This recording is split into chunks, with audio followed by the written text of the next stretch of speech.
Testing. You got it now. Give you a little spiel, Dave? What? Want me to give my spiel?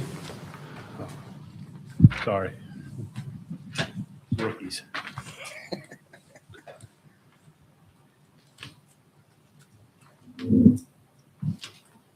Chris, you're going to read the... Sure.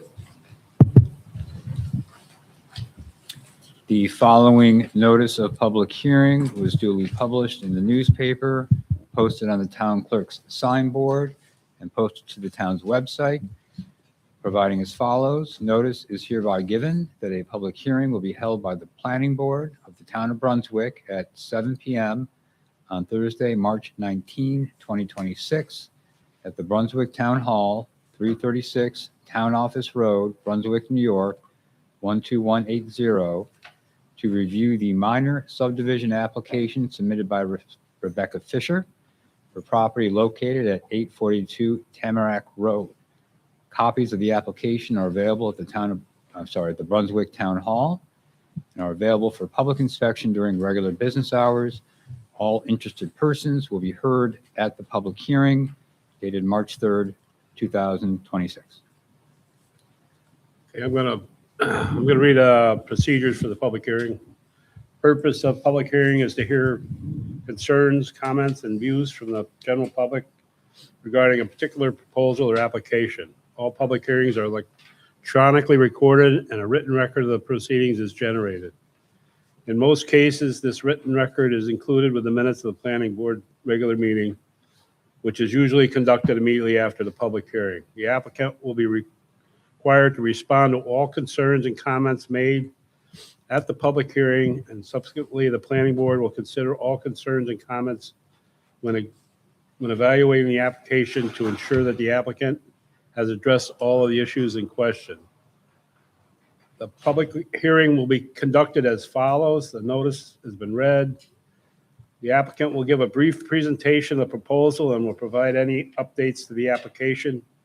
Upon completion of the applicant's remarks, I will recognize persons from the public, and these individuals will be allowed to speak and offer their concerns, comments, and views.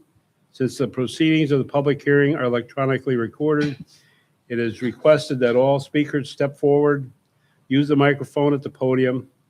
All speakers will give their names and address for the record. Could we just, I'm not sure if I heard one. Could we have a motion to open the public hearing? We have a motion. I'll make a motion to open the public hearing. All in favor? Aye. Good evening, ladies and gentlemen. My name is Mark Danskin. I'm a local land surveyor. I'm here representing the applicant, Rebecca Fisher, and her attorney, Paul Engster.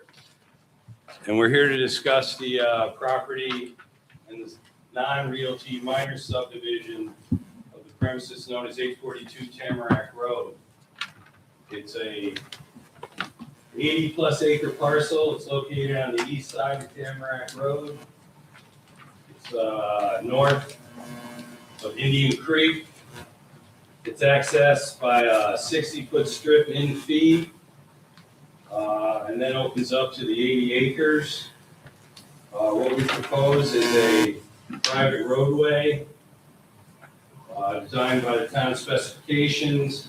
Each lot is a 3-lot subdivision, 2 building lots, which are greater than 5 acres each, and the remaining lands.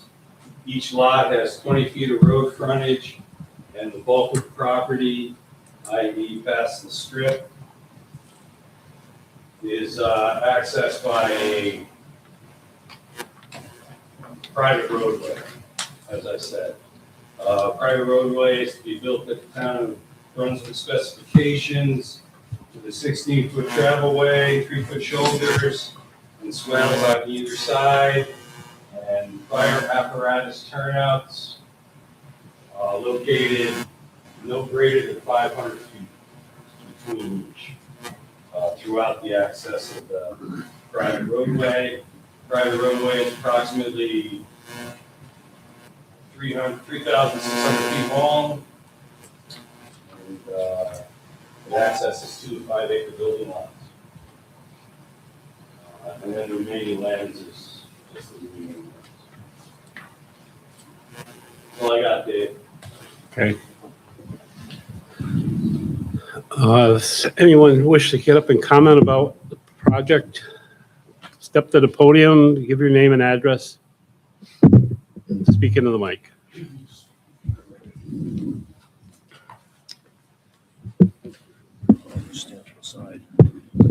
My name is Morgan Waters.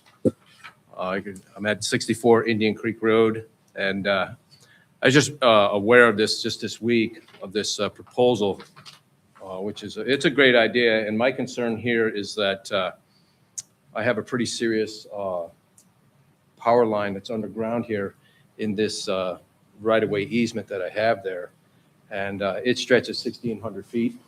You can take notes. It's an MC 350, 7,000 volt line. And I don't have much information on the infrastructure, how the road is going to be built. That line is just in it's 3 foot deep, and it's only in plastic loom. It's not in a hard, like a Schedule 40 plastic. It is 1,600 feet. And it's not in concrete. We've covered it. So my concern, my real concern, I haven't met the new owners, but and talking with Mark Danskin on that corner where there's a big bend. There's not a lot of room, but from what I understand, looking at I think it's this chart over here, the road is only 16 foot wide with a 3 foot shoulder on each side, which is, it would give plenty of room for a single road, a 16 foot wide road. Looking at this other one, I quite didn't understand this other one here. That's what it showed, 3 20-foot wide. But quite honestly, there really isn't, with the wetlands there really isn't enough room there. But at 16 feet with 6 feet on shoulder, there's plenty of room. But coming together with the owners to make them aware of that, a lot of heavy construction, dump trucks, hauling in and out would crush that line and snap it. It would probably backfeed and blow a lot of power. That line comes from Tamarack Road. It feeds all the houses on the Indian Creek, feeds my property. It would be pretty severe if it broke. And so going forward, if there's a way to protect it ahead of the construct, it's just that one area where it needs to be protected. The rest of it it's all marked out. Underground dig has been out. They've flagged it many times over the years. There's grade stakes along the property line there. So I've kind of come here unprepared. I was going to reach out to National Grid to get their advice on an underground line like this. Obviously, you can't go the road over the top. It would just the compaction from all the heavy vehicles would snap that line. So, but if the road is not built over that line, then we're okay. There's other issues like I mentioned before. It is a wetland, both sides. There's a pond on the west side over here. Might have maybe been at one time on Kozak's property, and it feeds across. It goes over to Bolson's property. It is a low spot here, so if you come over this knoll and you go down, if they fill this in to bridge the road, it's going to shut the water. It's going to cut the water off the other pond. It'll dry it up. So there's a lot to be said on that one corner. Well, that pretty much covers it, Dave. I don't know if people have questions or just let it be for now. That's it. I would Anybody like to else? say, though, I would like to reach out to National Grid just to try to protect any interest there and see what they have to say, as far as protecting that line. So with that easement, and this goes back to when I cut this whole road in, from the Tamarack Road all the way up to my back of my property. Ballpark, it's over 3,000 feet. And my agreement and contract with Niagara Mohawk at the time was that I had to maintain that, keep it clean, so they could access it at any time. They have a pole here with a rider tie back, and it feeds down to Olson's property. And basically, it was just any trees cleaned up, so they could drive their utility trucks in there.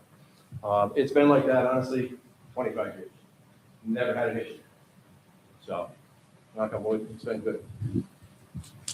Now, I think that's it. Thank you. Just one quick question, where does it feed your property? So here, there's a pole here, and it comes across from, over here on, Chip Bolson's property, there's a pole with a transformer. And from there, it feeds back toward the, Tamarack Road, but it branches off, it drops down to Indian Creek, and it feeds all the houses on Indian Creek. And without researching this, this is a really old infrastructure. It might need to be upgraded, you know.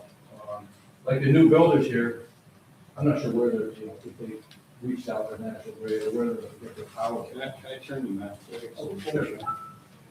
We obviously have to, I mean, I want to make clear in my head is the one location on the private road. It's down Pole here, comes yeah. in right here. Brings in the power to you. Yes, And you- and it's underground from there. It's 1,600 feet from there, underground. The pole comes in here, and it follows the property line. The only markings I found were right down through here. They were really old, Yeah. a long time ago. It hugs this, it's within 10, 12 feet off of this, there's a stone wall here, and it hugs that wall all the way around. And you think it's on Paulson's side of the wall? No. It's in the clear. It's in the right of way, what they described as an easement there. Mhm. So, at the time, it was not a Mohawk, was the National Grid. They came out and they laid it out, you know, this is where you need to be. But does the power line proceed beyond where that pole is?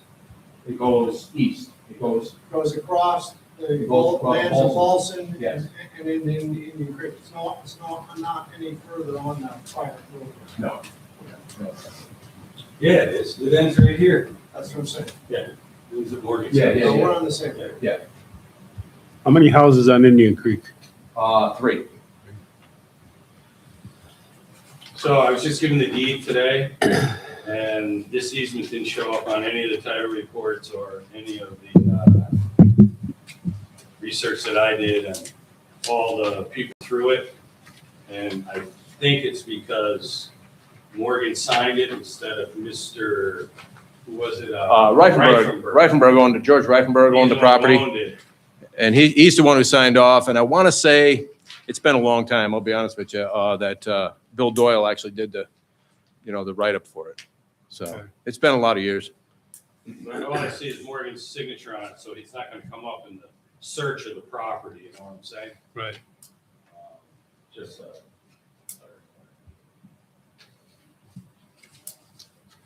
Thank you, Morgan. Anyone and else? from the sketch given, it appears that the line is within 5 feet of the property line all the way around. Yeah. Got the deed sketch. Yeah, it might vary, Mark, like on that corner, where Paulson's, corner, is there, it's probably, come up, There was some right there. yeah, there's a stake there, and it's Yeah, I probably see 12 it. feet. It's probably 12 feet off the corner I there. saw him here and I saw him there. Yeah. 800 dig, they've been out a few times. Back when Nitz had priorly owned the property, they were doing some work in there, and I had them come out, just say, they wouldn't hit it, or dig into it. I said, they'll push your machine to hit it. So, it's been marked, but for whatever reason, the lights are going. So, with the new owners, it's there, to prevent any kind of accidents. I'll have to have them come out and flag it. Big safe. Yeah. So there's a note on the drawing though, where, on the entrance, where it says stabilized construction access 50 feet in length. Is that meant to protect that? No, at the, is that on the? It's on the entrance side of this property though, coming in. It's the on this drawing note for here. the stormwater management? Yeah. No, is it right down by Tamarack Road? Yeah. No, I think that's more of a truck map. They Okay. don't bring crap out on the Tamarack Road.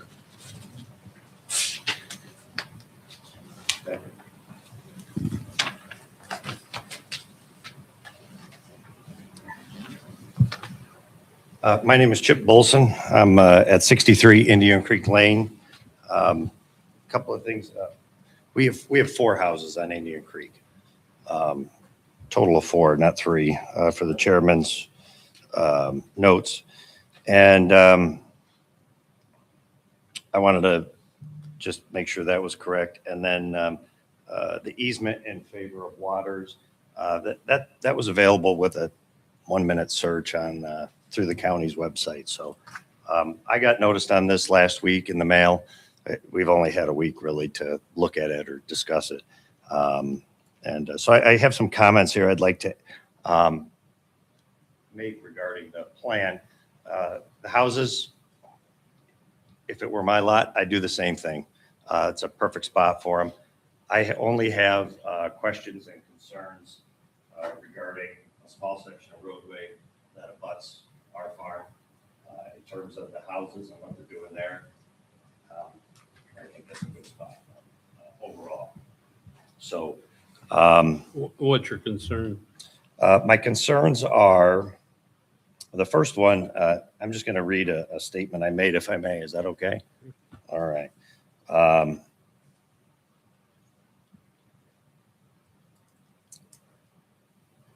me see if I can locate myself on this map.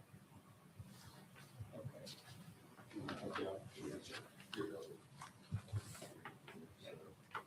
Yeah, there's the pond right there. Okay. Sounds good. Well, I guess the first thing is the lands that are notated as Alpine on these plans, those are full. I purchased it 10 years ago, been there ever since. This road right here, that is, these roadways right here that lead up to Waters property, those are part of our farm. And we've made obligations to the USDA within that program that we have to fulfill. We'd like to fulfill those. We're going to try and fulfill. I did reach out to Ms. Fisher today and some other days, and we met after she owned the property. She's a nice gal, and I think she'd be a great addition to our community. So, but my biggest concern is that the fields I've notated were discussed with her and shown here on this map. They are currently used for agriculture, and the zoning code 160-31 for agriculture setbacks buffers are required. If I may just read section D from 160-31. The policy of the town of Brunswick is to encourage agriculture. So wherever agriculture uses where agriculture uses and non-agricultural uses join, the applicant for the non-agricultural use shall provide buffers to reduce exposure of these abutting uses to odors, noise, and other potential nuisances associated with the agricultural operation. Said buffer strips may consist of vegetated screenings, woodlands, vegetated berms, or natural features. When required, they shall be no less than 100 feet in width, may be required up to 300 feet, depending upon the type of adjoining agricultural or farm use. The topography and the proposed design and planning of such buffer. In the event that an application requires the approval of the planning board, it shall be the responsibility of the planning board to provide an effective buffer that will protect the agricultural use from nuisance complaints and nuisance lawsuits from their non-farm neighbor as a result of normal farm operations. So I don't see any buffer in here. I did discuss this with Ms. Fisher today and asked if we could talk about it and work on it and just put a buffer in sections where we have the farm. Is it along the roadway or is it? It's along this proposed roadway. If you'd like, I can either turn this or show you on the map. Sure. Yeah, please.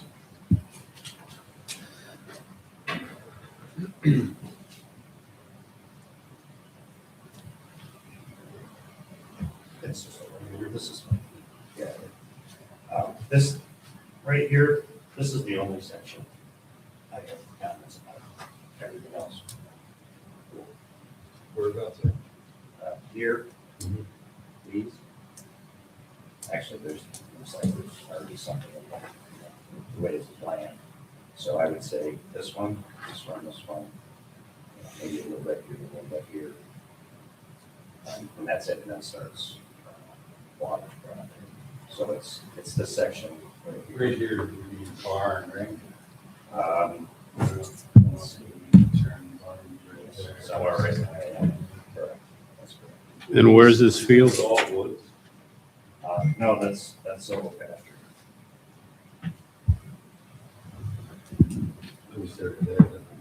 All right,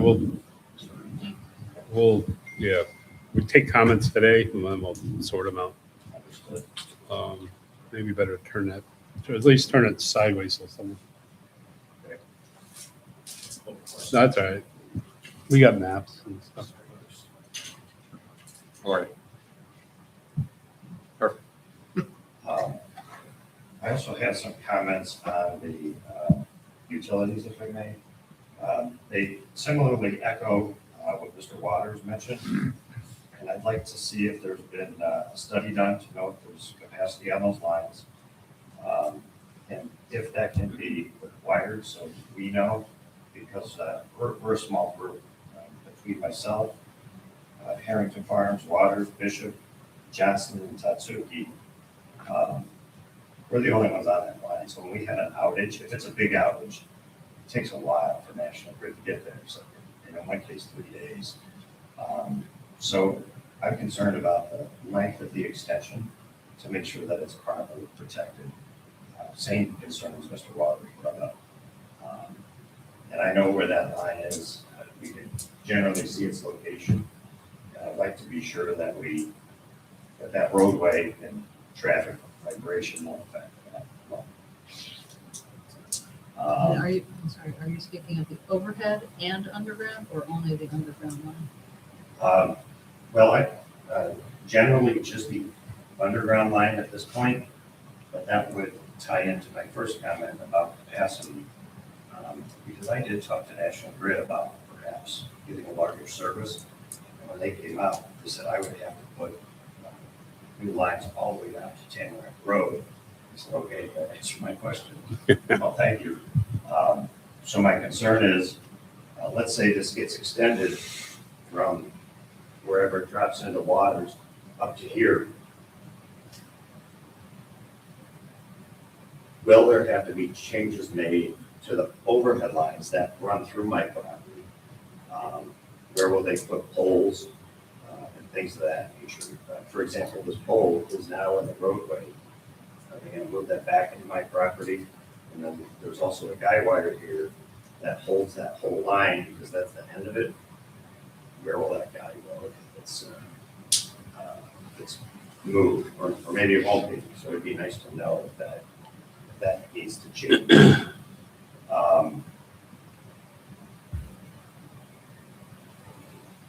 And then the third lot 1, will that ever require electrical service? And if it will, what type of service and what size? And how will that affect this new extension? And then also the overhead lines within that are visible right out of the kitchen window. I'm open to working with Fishers and also National Grid to help improve this, but it would be nice to know that ahead of time so that we can plan and perhaps a good collaborative plan. The other thought I had with regards to the lengthy outages that we can have is if this line is extended, can the planning board require fuses to be put in, which utility companies use, they're just like ours, but bigger, at key locations, say for instance, where the things might go underground or maybe back near where this power line drops down to the other 3 neighbors. Because it kind of goes down through Harrington's and then crossing Indian Creek Road. There's 3 neighbors over there. And just to maybe eliminate, if there is a fault in this underground line on the road, maybe it just shuts that down, kind of segment off that primary line from Tamarack, just because we are that small group. It would be nice to have that opportunity, to have some protections in that. Chip, can you swing that microphone the other way? 'Cause I'm not quite picking you up. Appreciate it. Sorry about that. That's all right. Thank you. Is that okay? Yeah, that's much better.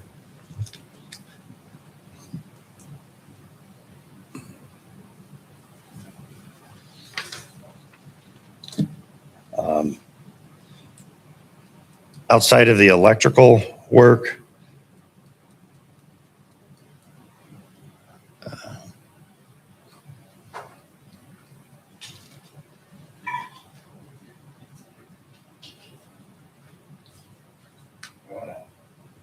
echo the same concerns as Mr. Waters about this pond. As he mentioned, water does flow this way over to our pond. If this roadway is put in, we don't, has a site grading plan been provided yet? They provided existing contours.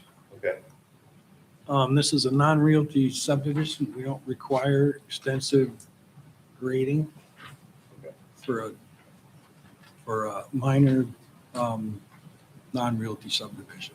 okay. And There is grading on the road. I mean, they do have something on the road with a typical section of the road construction. Okay. Maybe if we could look at that, that would be great. And, because this road does kind of undulate right here. It's not like a major up or down or anything, but I think some grading will have to be done here. As we can see, this pond does go into the roadway, and that is listed as a wetlands on DEC's water map, or environmental resource map, as well as the pond that's located over here on our property, and water course that runs through there. I'll definitely work with them, and I love to do those types of projects, so if they want to create some kind of waterway collectively with the two ponds and whatever, I'll work with them, come up with a plan, but I'm concerned because this road goes in, this field is one of the fields I mentioned that we're using, this one, all this here leads over the waters. And it, depending on the type of roadway, what type of runoff will we be subjected to? Because some of these fields are brand new, and seedlings like that are still pretty sensitive. So I just want to make sure that things don't run off into these fields and affect the things we just planted or the chickens and trees that we have there. So if we can look at this section and learn more about this waterway that travels through here, so we can just make sure that that's unaffected and that this roadway doesn't create runoff from that section into the fields. And lastly, this, if you might have seen it today. Our water table is very high. Anywhere you dig on this side of Indian Creek, 8 inches, 10 inches, you dig, you got water. For wells, that's great. But if we're gonna grade out this road and get it working for them, this is really low. And the water table in this section here is just a few inches below. Other places, it's feet. I don't see it being an issue. But I think we should really look at this a little deeper and determine what should be done there. And then Ms. Fisher mentioned that there is a stormwater plan that's been done on the roadway. If we could see that to see what the calculations are, and or if the town engineer could look at these two sections here and help me learn if there will be any runoff from this property to this property, additional from the improved surfaces. And if so, just help us understand how much and what would be expected. And that's one of the reasons I'd like to have a buffer there. So if there is runoff from these crazy storms, there's something to filter stuff, gravel fines and things, so they don't drop into the field there.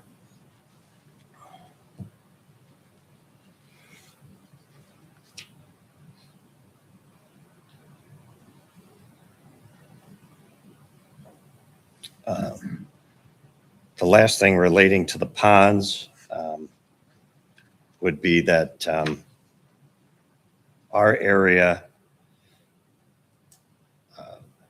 my property and the Fishers, not all but portions, large portions of it, those are listed as significant natural communities by DEC, and they contain water bodies that are listed as national within the National Wetlands Inventory. I'm not sure what that means at this point, but I think we should look at it. And then lastly, we do have the long-eared bat, which is protected. And there are certain times of the year where they should be aware of that. So when they build, they don't run into issues.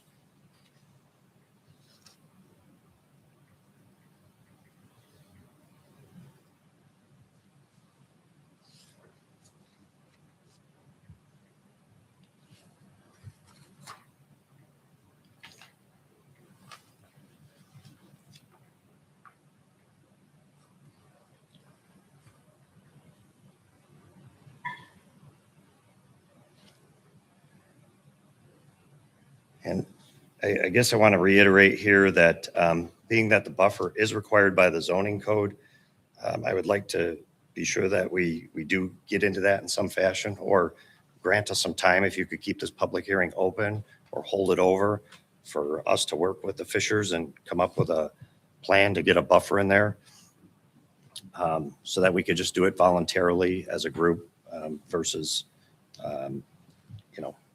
force and things of that nature.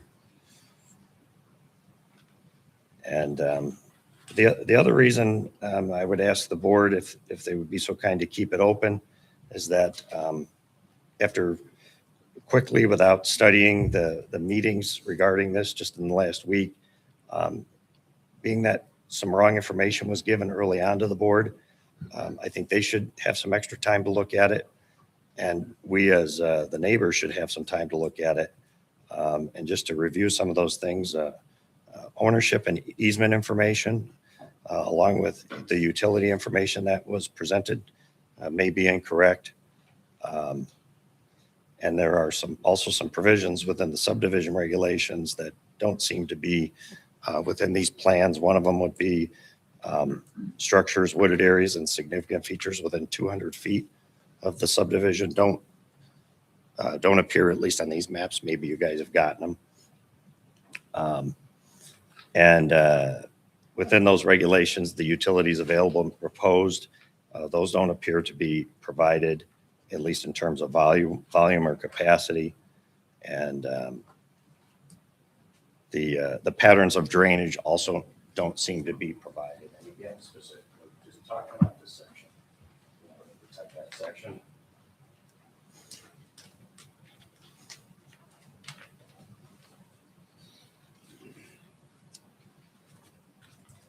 Oh, and also the portions of land within the subdivision subject to periodic inundation or flood hazards don't appear to have been located. And then the next thing are some notes. The subdivision regulation refers to the comprehensive plan. And under the natural and agricultural resources, goal 1, 2, and 3, I'm concerned about, and I'll just read this to do it quickly, adding a 3,800-foot road serving 3 parcels through a sensitive environmental area and water bodies runs counter to the goals of the comprehensive plan. The proposal before the planning board today, as we see it on the plan, doesn't appear to provide adequate protection for the farmland. And this plan also appears to put at stake the risk of rural lifestyle, which is one of those goals that we maintain that. And that is by perhaps endangering primary electrical lines with traffic nearby or on top of it. And then finally, fragmenting large lots. This proposed subdivision will impact our farm if it's built as shown. But without knowing the traffic counts or what type of traffic will be generated, placing traffic directly adjacent to our animals is going to disturb them, lowering production and perhaps be a distraction for those drivers. And also another question would be relating to traffic is, will there be any home-based businesses that would generate traffic that the planning board should be aware of? Will the lot owned by the corporation generate traffic? And when and where will delivery and trash vehicles be routed? Garbage trucks are heavy, and this is, they could very easily slide off right here.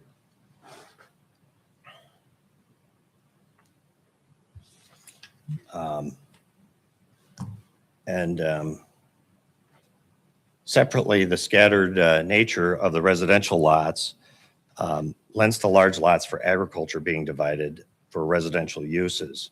As lots get smaller, they are less conducive to agriculture, in contradiction of the comprehensive plan. This proposal in its current plan appears to be a quasi-rezoning of large agricultural lots into fragmented mixed-use lots. And I appreciate the Fisher's location of the homes at the site.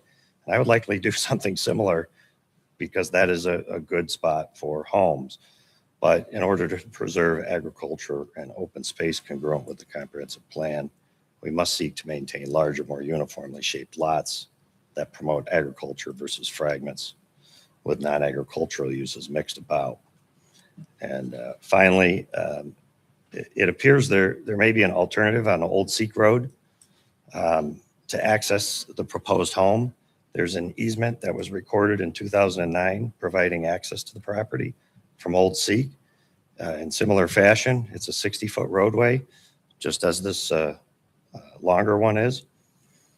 The road on that easement that's depicted on that easement, it appears shorter and has fewer turns.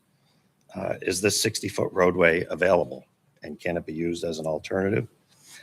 And it appears buffers are already in place at that location where my concerns wouldn't even be needed. Finally, the utilities could be shorter, reducing the risk of outages and maybe lowering the cost of those utilities. Earlier today, I did meet with Ms. Fisher very briefly to discuss my concerns about a buffer and the electrical line. She indicated she would discuss my concerns with her partners in the development and get back with me. I did ask if she would postpone the meeting tonight so we could talk about it and come up with a plan, so I could just say, hey, great plan, go for it. Or I have no comments, or I support it. And we were only notified about this last week. So if there's something you could do to hold it over or keep it open, that'd be great. Or give us some time to work on it.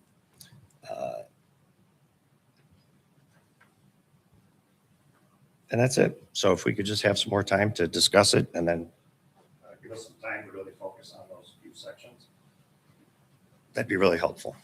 Thank you for your comments. Thank you. Anyone else? Anybody else have comments on this project?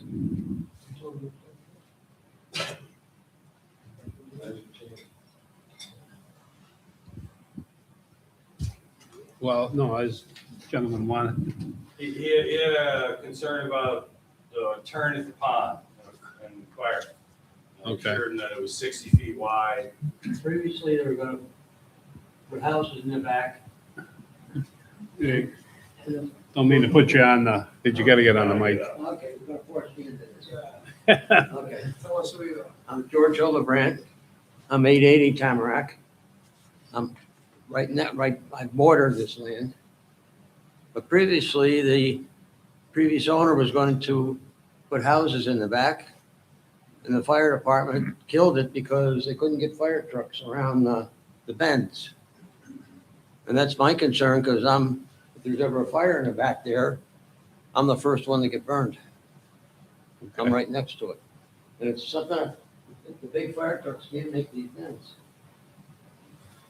Okay, we'll have it looked at. Now, he tells me it's 60 feet wide. Mr. Hildebrandt's here, our development. Well, your development's here. There's no building here. Yeah, but still, if it burns, the wood is gonna burn. Fair enough. We'll have to make sure that the road can handle fire trucks. And I believe what you were talking about earlier was Mr. Nitz. We did a preliminary design for him. He was looking for 7 or 8 lots in a town road. This is Yeah, I don't know. This is just a what- driveway, Yeah. shared driveway. This is- Town calls it a roadway because it's wider than 12 feet. We have driveway regulation, that's gotta be less than 150 feet long, and it's 12 feet wide. Private roadway, which is a driveway longer than 150 feet. So this isn't a road, it's one driveway going to 2 houses. But still, you got a 40-foot, 50-foot fire truck making the corners. That's my concern, Okay, the fire. thank you for stepping up. So at this point, the board has two options. It can formally close the public hearing, or it can choose to adjourn the public hearing, but keep it open for continuation at a subsequent meeting. We've had a couple of requests, I think, from the speakers to keep the public hearing open,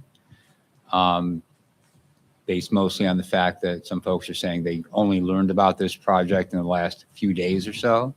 So that's the options available to the board at this point, either close it or adjourn it, but keep it open to continue at another meeting. Members? Fine with Adjourn and keeping it open. keep it open. So instead of a motion to close the public hearing, the motion would be a motion to adjourn and continue the public hearing. I'll make a motion to adjourn and continue the public hearing until our next scheduled meeting. I'll second the motion. All those in favor? Aye. Now, are we going to be able to hold a public hearing at our next meeting, or So you will, it's a continuation of the same public hearing. so we don't have to worry about notice and all? Correct. Okay. So we've closed the public hearing for tonight. They're going to work on the comments, and then 2 weeks, or whatever, the 2nd of April, we're going to open the public hearing again. So if you have more comments, we're going to work on the comments that have been made, and then we'll carry on with this project. So That's it. now I got a motion to open the regular meeting. Nope, we're going back into the regular meeting. So the public hearing is now done for tonight, right? You kept it open, but we're done with the Fisher application for now. So we'll just move on down the, So we'll do the minutes from the last meeting. Any additions or corrections? Emil? Nope. Make a motion to accept the minutes as presented. Is there a second? Second. All those in favor? Aye. Aye. You're up. Excuse me. Last time I was in front of the board, I believe our engineer, Steve Dean, sent the pollution control and sediment control plan to Mr. Bonesteel. Mr. Bonesteel reviewed it, gave him some comments. I talked to Mr. Dean this afternoon, and he said he'd try to have them ready for the next meeting. The April meeting? Is that the next one? Yeah. Okay. Hopefully he has them done earlier than that, and I don't know what the comments were, how long it would take to review them. There's You can speak nothing to that If really, you want. there was nothing really substantial as far as comments. A lot of it was, some of the report had the wrong dates on it. The NOI, the draft NOI was incomplete. We wanted some more silt fence in some downslope areas that was missing. We wanted silt fence around stockpiles, that kind of stuff. So he has to So it's update. all in the as per review. details. Yep. So hopefully we have a new one to show you, and hopefully we get it to you before the meeting.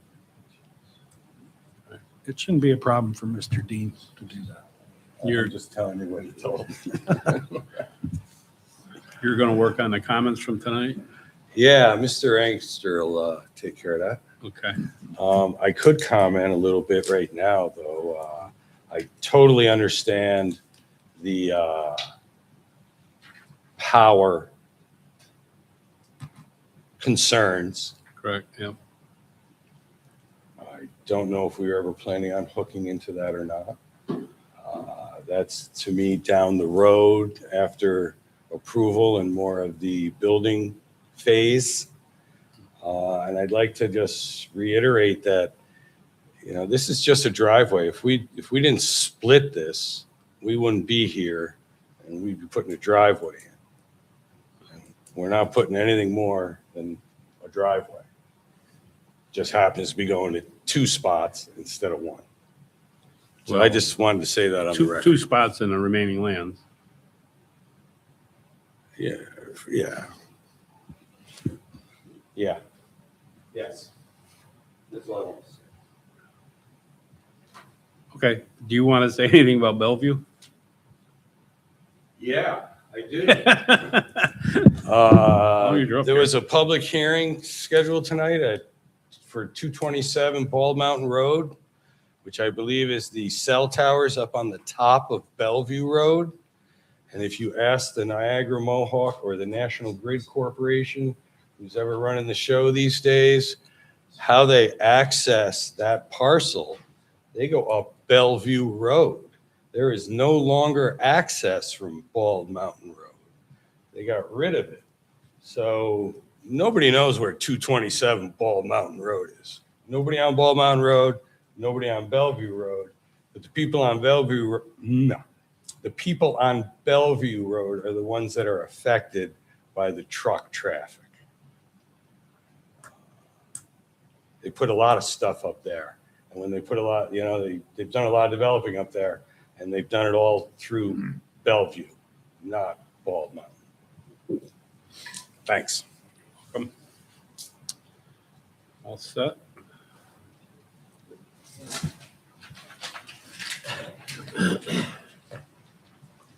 Golden Grain?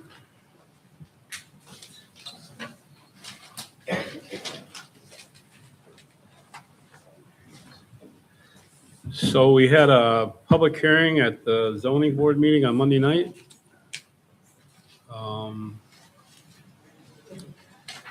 One comment from a neighbor who was looking forward to the project being carried on through.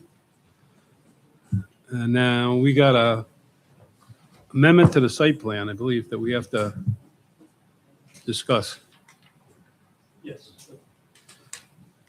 Good evening, Nick Costa. Yes, the site plan amendment, the changes that have been made need to be, the approved site plan needs to be amended. So on the patio, Yes, the overhang, the way you have it proposed, or the way you have it started to build it, hangs over the property line? the overhang does, yeah. Overhang right here. Right.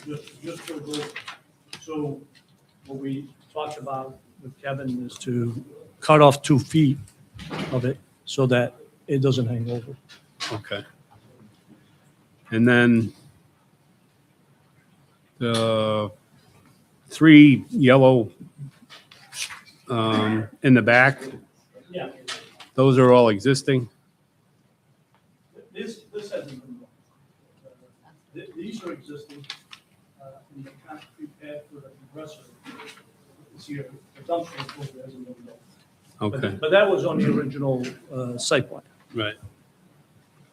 But during the zoning board hearing, could you review what conditions were set for the compressor area? Yes, that's correct. So we had proposed to put in a couple of arborvitaes here. There was some concern that those could be candy for the deer. So we talked about maybe switching it to a solid fence, a solid wood fence. Do you know what you're gonna do, or do we have to tell you what to do, or? No, I believe that we're going to do the solid wood fence because if we put the arborvitaes and the arborvitaes become eaten by the deer, then we'll have to either replant them or put the fence. So we might as well avoid that. And you're gonna do a wood fence, Yes, a wood fence. Yeah. not a plastic vinyl? No, I think that, there's problem with some of the vinyls Yeah. with the winds. So it'll be similar to the enclosure for the dumpster. Yes, that's correct. They'll match. On the site plan, I have a question about the amount of area that was increased on the patio. I believe, sorry, I'm trying to find my notes here. There was the original was 9 by 20. Yeah, 9 by 20 or 9 by 21. Was originally Yeah, what this planning Yeah. board approved. that's correct. And what is built currently is 13 by 30, Yes, which is almost double yes, what was approved. Right. And we had a pretty lengthy discussion at this board about parking for this facility. Right. And the number of seats. It is part of that parking calculation for the square footage. So I'm not sure how we address this, but if the seating could be limited to reflect the amount of parking that's provided, whether they move it inside or outside, I don't have a problem with that, but I don't want to see, 20 tables and we only have 10 parking parking. spaces. Right. So I'm okay with it being a flexible space in the summertime if they want to move tables to the outside patio area. But I don't want to see our site plan approval, which So considered. your concern is a bigger patio means potentially more customers, means potentially more cars, and is the parking that was previously approved going to be sufficient? Right. Well, Was the there not- form, the Was there an formula occupancy with the, limitation originally? That was before me. I just had that. Yeah, the formula with more area, it's gonna say you're gonna have more people, and then parking, it's gonna go with the square footage. And Yeah, the idea is that the people that would be outside would not be inside. There's certain times of the year that they'll be dining outside, and those people are not going to be inside. So, the parking is limited, like you said, and that was based on the number of seats.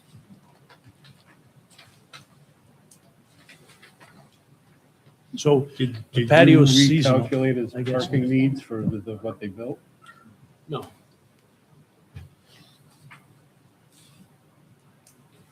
but we approved it based on a number of seats, I believe, was the approval. How do you do the, I don't recall if that's the way you guys approved it off the top of my head. I have to go back and look at the minutes. Yeah, I don't remember number of seats. But if you could, I don't believe there was a footprint off the top of my head for the patio. right, It was just in the summertime, the Yeah. patrons, instead of being in the diner, they'd be outside of the diner. and a seasonal use. Right. But you still could have the same number of people inside as you got tables for inside, and you could have more people outside at the same time. So you could actually have more people there. You could, yes. If there's, you wouldn't have the same number because the patio is not equivalent to what's inside. But you're correct. If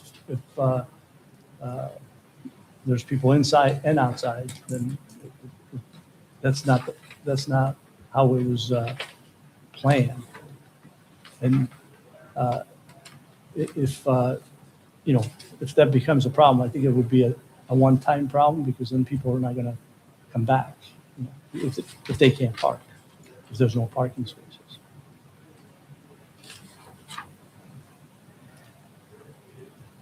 Did you have that calculation on your original site plan about the number of parking spaces? Yeah, the number of parking spaces, we do have. Yeah. Yes. So And then you expanded parking to go across the road? Yeah. Because you lost some spots in the front because of maneuverability Yeah. and along the side. But how many spots are in that overflow parking? 8 parking spaces. Yeah, That was done for that reason. right. If you remember that. He approached the owner there there's 8 in the There's front. 8 here. Yeah. According to this plan. across the street. And how many along the front? 8, according to this. 8 along the front?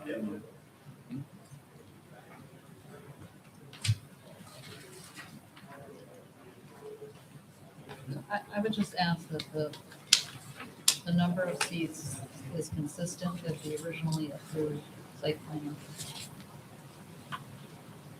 Parking stalls. Basically what Chris said, is the parking adequate for the additional square footage that was So added to the you patio? could say that the number of tables, seats shall not exceed that previously approved on the original site plan. What I don't know, though, is whether that site plan specified that. I know we had a parking layout, Right. but I'm not sure if it was specifically tied to number of patrons. So I'm concerned I about, don't recall that it was. I think Right. it's based on the square foot and the usage. The only. Yep. The plans that were submitted for building construction has tables laid out. The site plan did not. No, right. The detail of the interior was not, Correct. Part of the site plan. right, it was not worked out at that time. Would it be hard to check that tonight or? Yes. But you- Question, did the zoning board approve the changes or? Yes. so the zoning board granted their side Yeah. yard variance request, subject to two conditions, right? One was required the installation and maintenance of either vegetative screening or a fence along the rear property line. Right. And the second condition was the trimming back of the overhang by at least 2 feet. Yep. And presumably, if and when you guys decide to approve the amendment to the site plan, you'd have at least those same two conditions, so there's some consistency. You could always add additional conditions if you were so inclined. So, Kevin, what is it, three patrons per car? I don't have that code. Oh, you don't have that? I'd have to research that. That's what I thought I remember. It was something like that. Is that in zoning? Yeah, I thought I wrote It's in there somewhere. Sorry.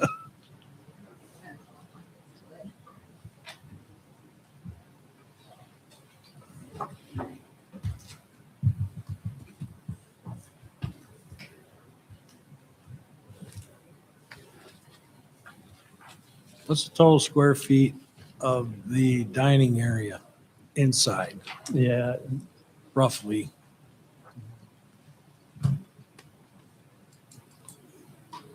I do have the.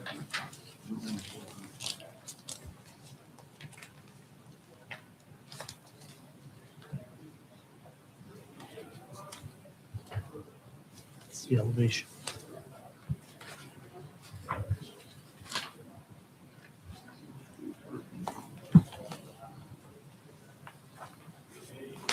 That's the elevation. I only have the elevations.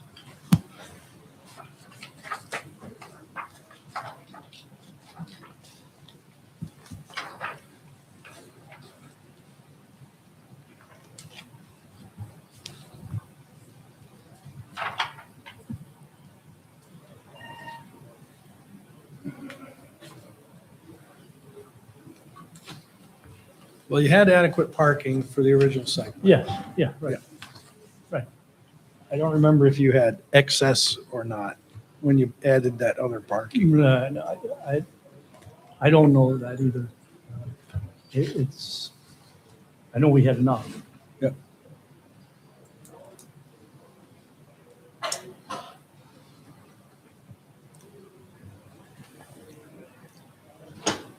Which one said this?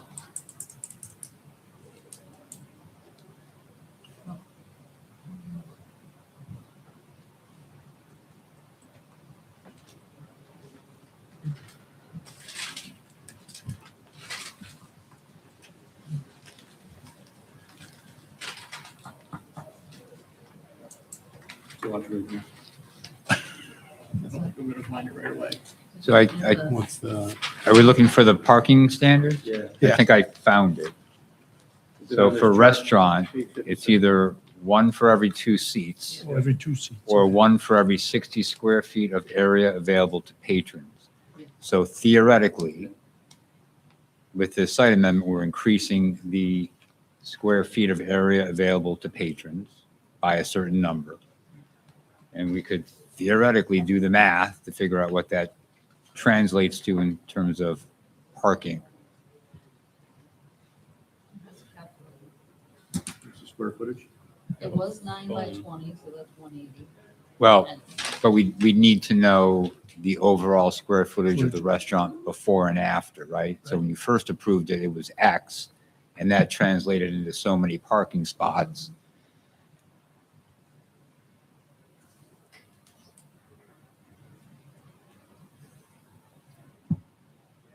I guess the only question I have to that too is, we're also talking about a space that's seasonal. Right. So do we want to hinge the overall parking restriction on seasonal space? I mean, look, to your board, you know, I guess I would plan for the worst case scenario, right? So the seasonal use, it's June, you've got a full restaurant, you've got a full patio, how many spaces would you need?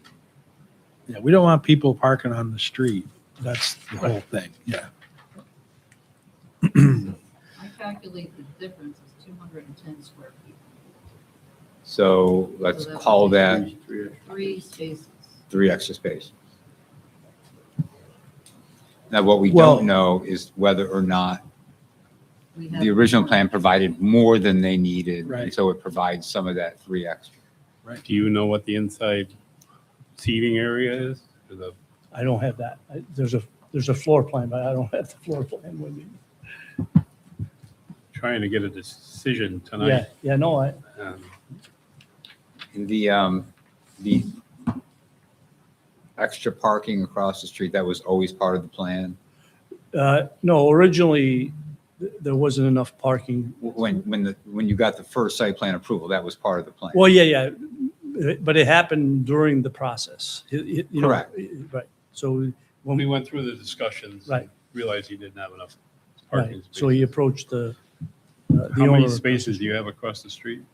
8, Across the street? yeah. So And then- 16 total? So you got 16 Yes, total? there's actually 19, but 3 of them are allocated for employees. And those are in the back, right? Yeah, those are in the back. Yeah. That's correct. 19 total. Yeah, there's 19 total. And that was shown on the approved site plan. But for intent purposes though, because this is talking about area parking of square footage available to patrons. Right. So I don't think you can include the 3 spots that he's talking about for the Right. employees. Right. That's So we're still really talking about 16 60, spots. that's, yeah, So it's 16 times 60. 16 times 16. So that means if you have 32 people in there, you need 16 spots. Right. Now, what's the capacity of that space? You're going to have 32 people in there? It's a lot of takeout there, right? Yeah, Yeah. delivery, Delivery and takeout. yeah, mostly it's delivery. And there's other 2 stores on Wolf Road and East Greenbush. He does lots of delivery. They don't have a lot of parking in East Greenbush. What's that? They don't have a lot of parking in East Greenbush. I've passed by there all the time. No, actually he expanded because he bought the house next door and he put in another, I think it was 8 or 9 parking spaces. How much is it per, what's it, per It would be- big, It would be 16 times 60 is 960. right? And then what's the patio is alone is Additional. They're adding 210. what's the total? The total is eventually going to be 13 by 30. So the patio alone too is going to So we already approved 9. I do, you didn't?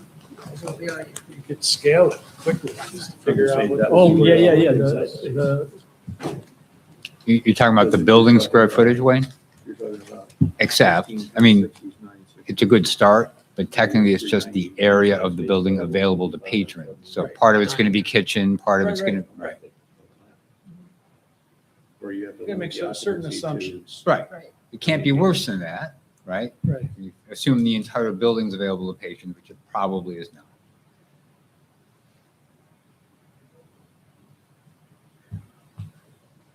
Can we Wait. use Wayne's limit the number of table occupancies? You can. to 32, You make that a condition. I don't know how you the enforce it. number of seats? Well, if it becomes an issue and people are parking down the road and And you walk in and you count the seats and they got more than Yeah, the parking it's a supports and problem. you're in Parking on the violation. road is an enforceable violation anyways. As long as it's covered somewhere that, I know we had a lot of discussion about parking on the road and providing ample parking, and they've gone to lengths to provide parking across the road. Right.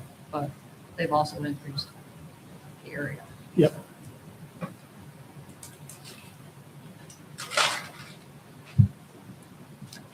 What did we decide was the total proposed number of parking spots available for customers? 16 for patrons and 3 for employees. Correct. So if there's 16 spots, that can support 32 seats.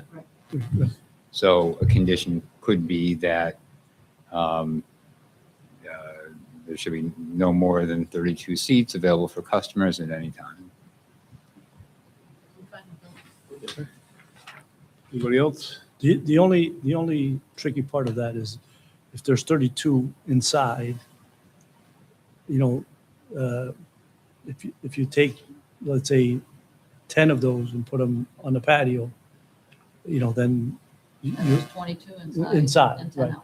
But- And I don't have any issue with that. Right, right. But if there's 30 outside and 30 inside. right, no, that's an issue. Problem. Yeah, that's correct. Then he'll come to see him. Yes. Enforcement. Yes. Yep. That's, we have the planning board, not enforcement board. Yeah, and I don't, Kevin and I will just go have to have pizza someday in the middle of the summer. First you have pizza. You'll He have to- starts putting on weight, you'll know what's. Anything else on this matter? I'll make a motion to. Neg deck the secret, I guess. You gotta neg deck the secret. She made a motion, neg deck the secret. I'll second it. All those in favor? Aye. Who wants to make a motion to approve this? I'll make a motion to approve the site plan with the condition of 32 seats. So is there also an interest in including the same conditions that were attached to the zoning board approval? All right, so why don't I just read out what I think are the 3 conditions that are being proposed for the approval? One is that for the installation and maintenance of vegetative screening or fencing at the rear of the parcel. 2 is that the overhang be cut back by no less than 2 feet. And 3 is that the seating capacity be limited to no more than 32 seats.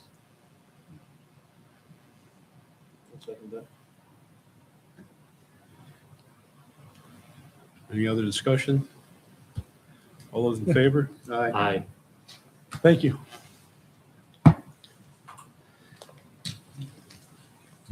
You got a stiff neck, Nick? Yeah.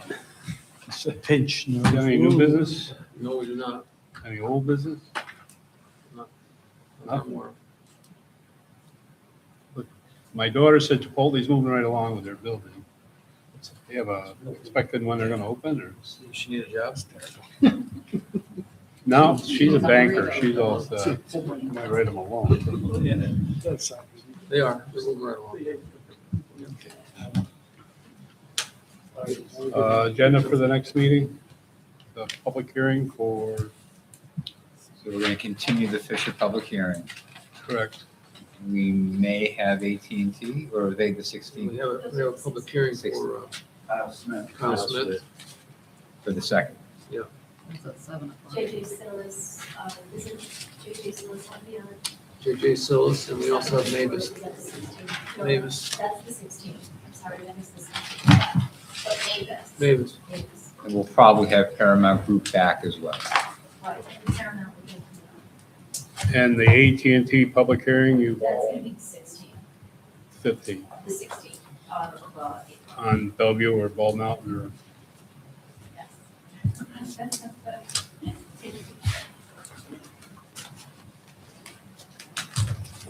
Anything else? Like motion to close the meeting? Is there a second? Second. All those in favor? Aye. Aye. Aye.